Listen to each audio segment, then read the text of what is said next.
Dr. Bridget here with another prescription for the week. Today we're going to be talking about mind reading. Now, mind reading's got a lot of definitions, including one that perhaps Darren Brown does. But it's really something that we do on a regular basis. So we take our model of the world, the things that we think are true for us, and what we think is going on for everyone else, and mind read about what other people are thinking from what they're saying and how they're looking. And sometimes this can get us into a bit of bother because, hey, here's the thing, you'll know by now from listening to my prescriptions that everyone's got a different model of the world, people aren't their behaviours, everyone's doing the best they can with all their available resources. So I'm going to take a couple of examples. So something that I use regularly on my NLP practitioner course is this statement to illustrate mind reading. I don't know whether I should buy my wife flowers anymore. So what could you possibly mind read from that?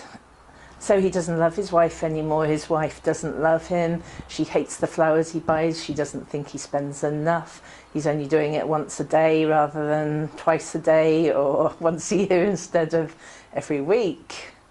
And that's all mind read.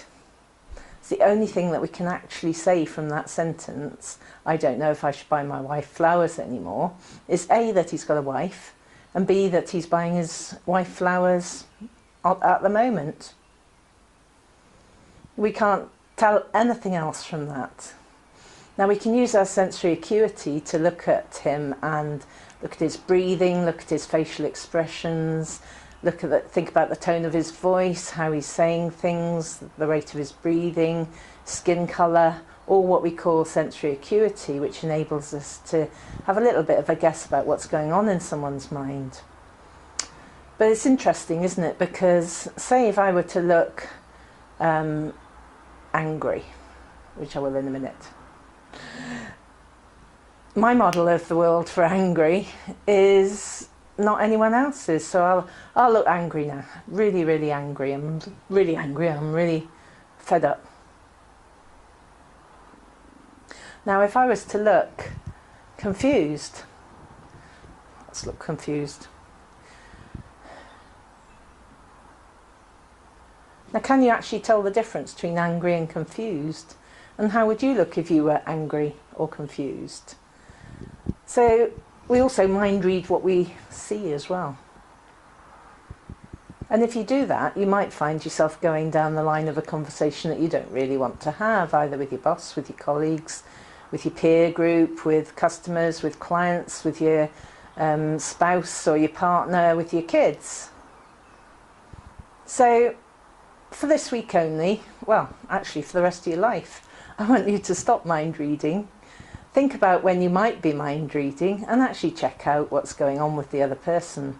And I think you'll find that the sort of ride through life is a lot less bumpy if you do that.